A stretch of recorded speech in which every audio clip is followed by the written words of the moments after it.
everyone. My name is Raquel Michelina, and I'm the Marketing Director at Weinstock Immigration Lawyers. It's a pleasure to be here with you today. On this occasion, I would like to introduce our Managing Attorney, Karen Weinstock, who will be discussing President Biden's new parole in place for spouses of U.S. citizens. Karen is an expert in the field of immigration and is here to share her knowledge and answer any questions you might have. Thank you for joining us. Hi, Karen. Hello, Raquel, and hello, everybody who is watching online. And I'm super excited to talk about this program. The President, Joe Biden, in June of 2024, announced this new initiative, this new program that certain spouses of U.S. citizens are eligible for now. It's called Parole in Place, and certain people may greatly benefit from it. So what is this program all about? So this new program will allow certain spouses of U.S. citizens who are in the country illegally to apply for a legal entry mechanism to the United States. It's called Parole in Place, and get certain protections like protection from deportation and receive work authorization documents for them to be able to work in the country while their applications are processed. Right. And why is this needed right now? So spouses of U.S. citizens, people who enter with a visa, have always been able to adjust status in the country. The problem is when you have people who entered illegally without a visa or permission, they just crossed through the border. They are unable to adjust their status. They are statutorily barred from adjusting their status, even if they are married to U.S. citizens. So they do not have a mechanism right now under the law to be able to adjust their status through that marriage. There is a process that is very long and strenuous to be able to get immigrant visas abroad. And that entails filing immigrant visas here, then doing what's called unlawful presence waivers. And it's a very long process. It takes for it now between 3 and 4 years just to get the waiver approved. The entire process can take 5 or 6 years overall. And it's just not very effective, unfortunately. And some people choose not to even apply for it because they don't want to go back to their home country, or they're not able to, or they don't qualify for the waiver because they don't have a significant hardship to the U.S. citizen spouse, or they can't prove it that they have that hardship. So it's really needed to help all those people who are here and have no other way to adjust their status, and they're married to U.S. citizens. Got it. So is this a solution?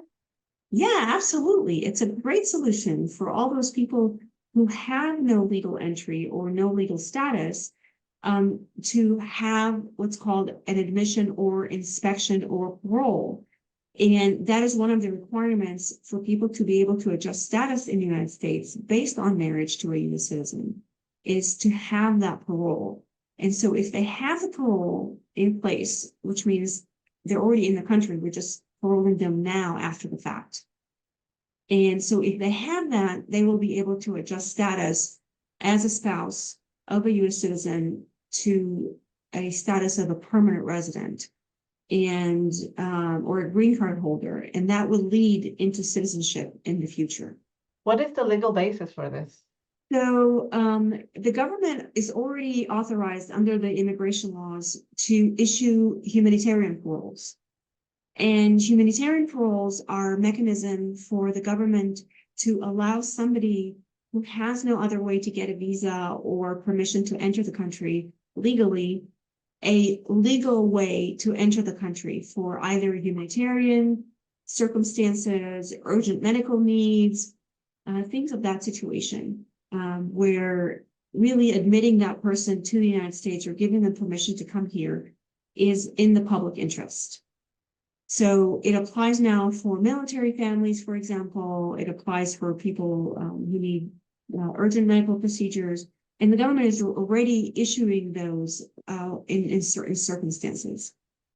This just expands the eligibility criteria of an already existing mechanism, an already existing system for individuals who are married to a U.S. citizen to be able to apply for that parole.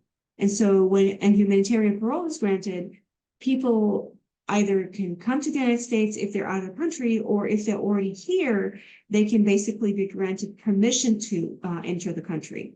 And so that will also give them a work authorization document that will allow them to work while they're in the country.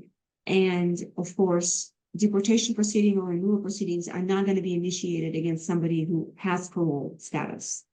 Can the government revoke a parole?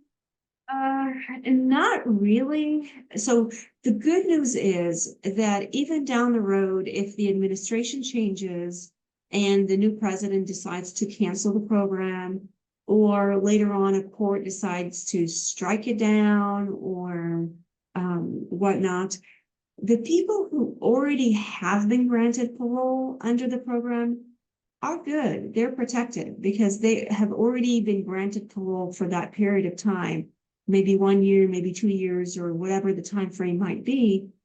And so that parole cannot be later on revoked or canceled.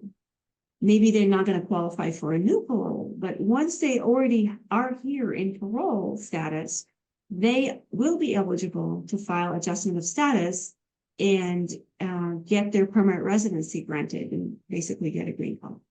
That's great news for so many. Yeah, absolutely, Raquel, absolutely. So, Karen, who qualifies for this program? So, according to the announcement by the White House, this program is available to all applicants who were already married to a U.S. citizen on June 17 of 2024. So, and then they have resided in the United States for at least 10 years prior to that continuously, which is from June 17 of 2014. Okay, no, that they are physically it's breaking down present. because of the internet. Okay. So, Karen, who qualifies for this program? So this new Parole in Place program, so to receive this new Parole in Place under the new Biden program, you have to meet all of the following qualifications. The big one of them is that you have been physically present in the country, in the United States, since June 17 of 2014. So at least 10 years of continuous physical presence in the United States. You only have one entry. You are married to a U.S. citizen as of June 17 of 2024. You are physically present in the United States on June 17 of 2024. You don't have any significant criminal problems or disqualifying criminal activities. And you merit favorable exercise of discretion. You don't have any threats to public safety or security.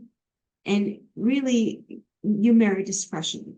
The government to exercise discretion in your favor and grant you something that you were not eligible for. Even though you entered illegally, the government is saying, okay, you're acknowledging you're here now, and we're giving you this after the fact permission to enter the country. Okay. And applicants will have to basically prove that they have all of those qualifications, they meet all of the qualification, they have all the documents in order to meet all of the eligibility criteria in order to be granted this parole in place. So some of the questions we've been getting is, I'll start with the first one. What about people married to lawful permanent residents? So as of right now, the people who are married to lawful permanent residents do not qualify. The only qualification right now with the administration is people who are married to U.S. citizens.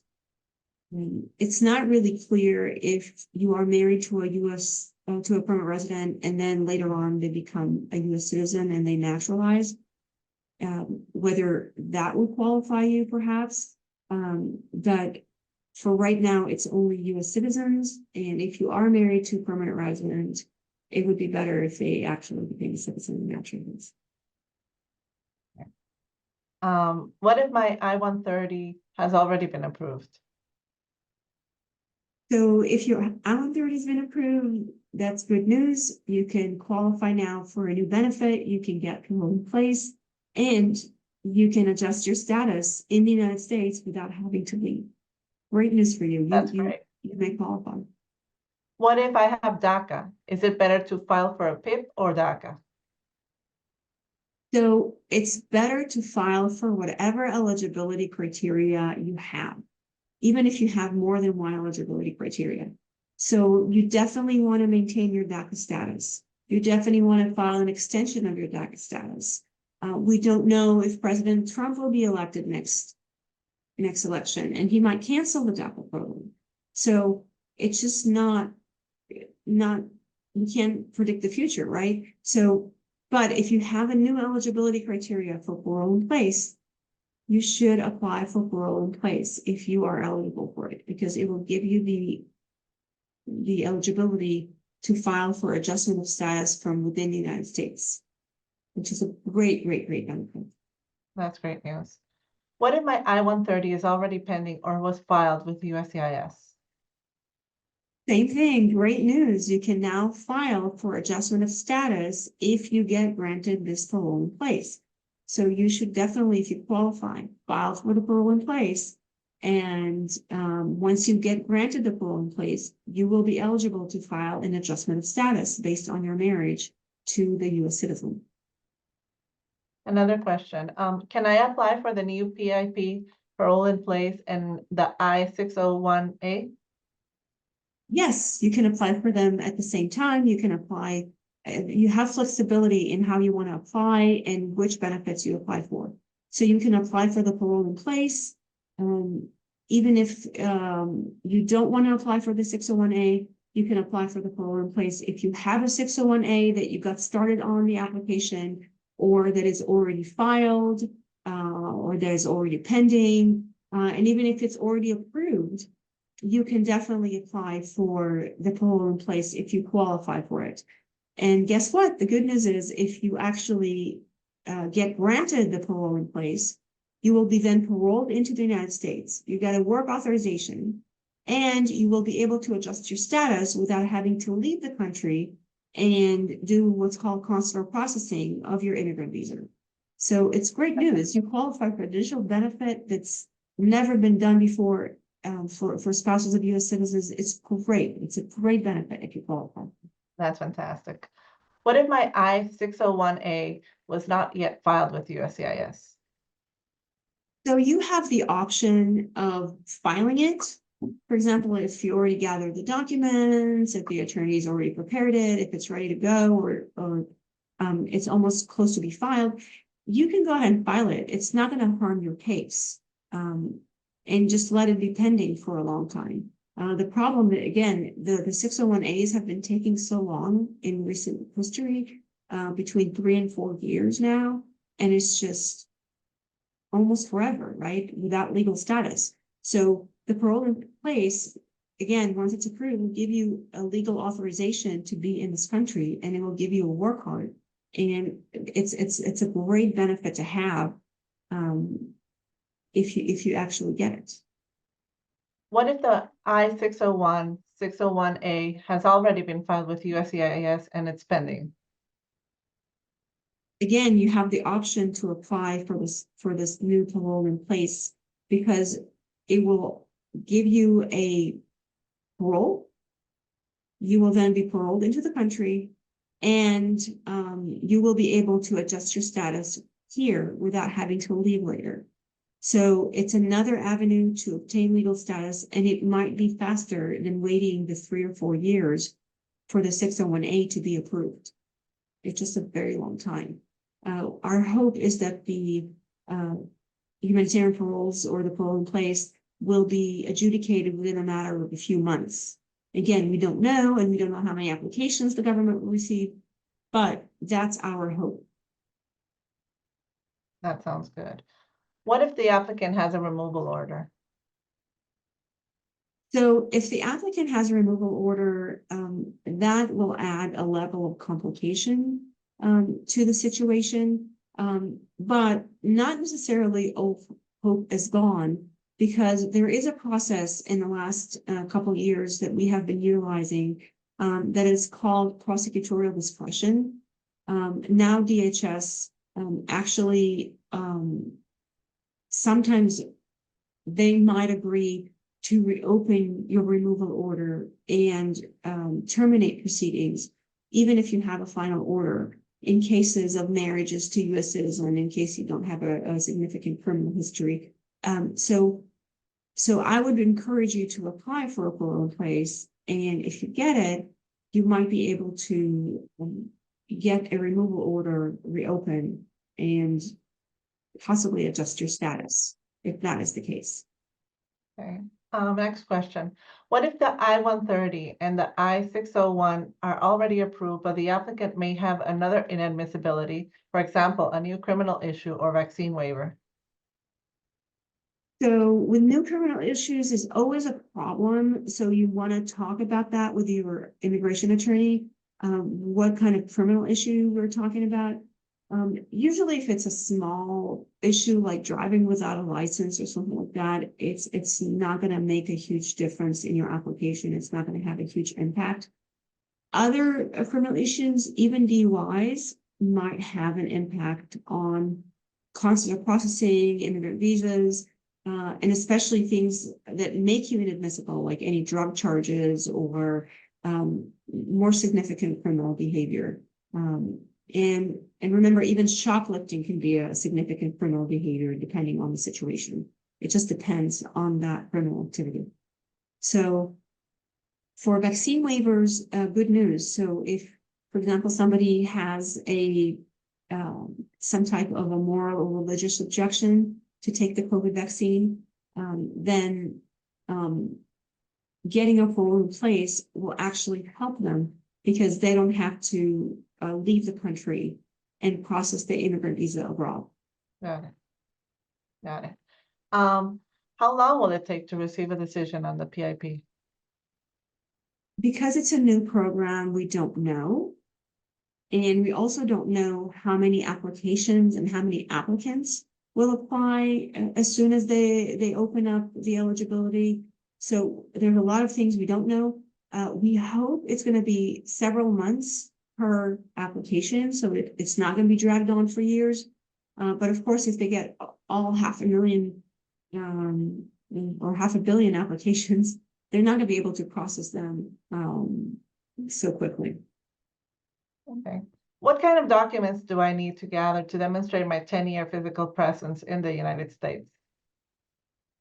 So basically, any documents that are proving that you have been physically present in the United States, including rent agreements, mortgages, houses you bought, cars you bought, cell phone bills, cell phone records, copies of birth certificates of any children, marriage documents, if you were in school, enrolled in school, any school records, if you were working, employment records, any taxes you may have paid in the last 10 years, if you have ever applied for a tax ID or a social security number, any insurances that you had for the past 10 years, things of those nature.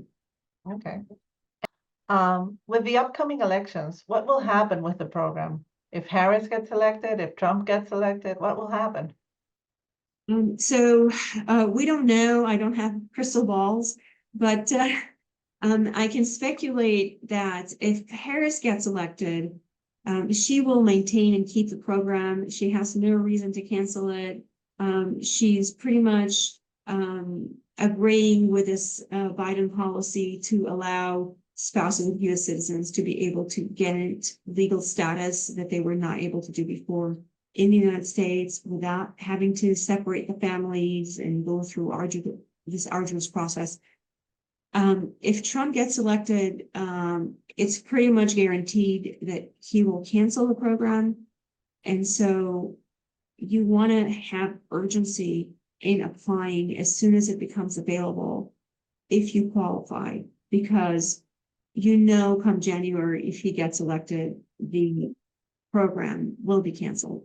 So if you already have gotten the parole in place, you're good to go. But if you waited and procrastinated on it, then you might miss out on this kind of once in a lifetime opportunity. Yeah, I think we can agree on that.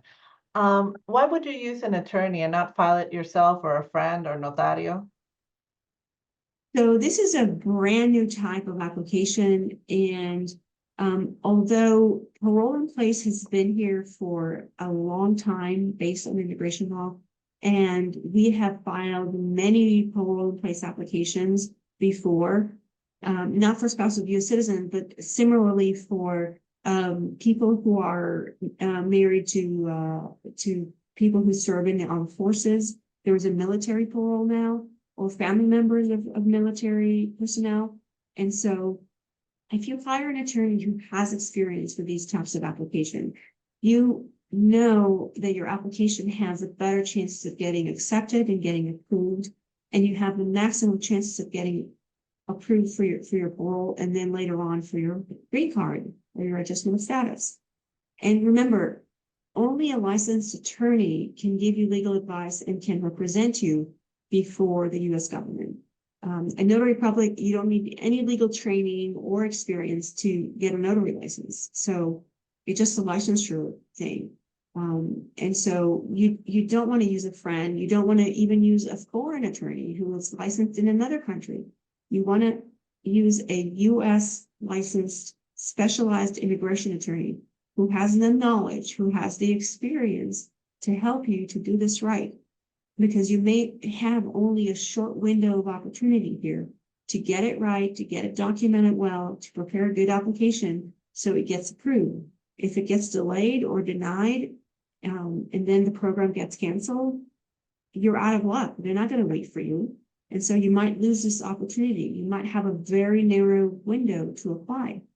So why wouldn't you want to, increase your chances of success and file the best application that you can in order to get the best chances of approval? It's your life. It's your green card. You haven't been able to apply until now. Why not use the best attorney that you can to prepare you for that? You heard it, everyone. Don't wait. Act now. Call us today for a consultation, and we will help with your case. Thank you, Karen. Thank you, Raquel.